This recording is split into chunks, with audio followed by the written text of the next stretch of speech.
L'avenir de Laurent Gbagbo est en suspens devant la Cour pénale internationale. Après 7 ans de détention, l'ancien président ivoirien pourrait être libéré sur décision de la Cour pénale internationale.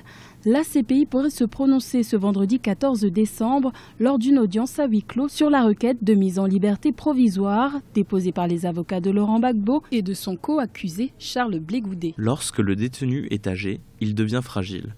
Une personne âgée détenue connaît un vieillissement accéléré.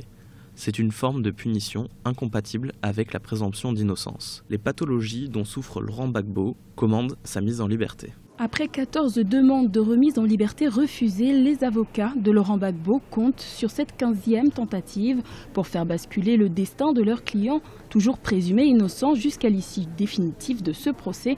L'obtention de la libération provisoire des 2 co-accusés, qui se ferait sous certaines conditions, n'en reste pas moins symbolique. C'est symbolique, ça a une charge émotionnelle importante et au fur et à mesure qu'on approche de 2020, avec beaucoup de possibilités qui restent ouvertes, il est important que dans le cadre de la réconciliation, tous les acteurs puissent être présents et que Laurent Gbagbo aussi puisse être libéré. Et que la question de la justice, de la lutte contre l'impunité soit éventuellement abordée d'une autre façon. En cas de liberté provisoire, reste à savoir quel pays serait disponible pour accueillir l'ancien président ivoirien et son co-accusé. Une chose est sûre, toutes ces années passées en détention sont loin d'avoir éteint la flamme de la politique qui brûle en eux et qui embrase jusqu'à présent leurs fidèles partisans.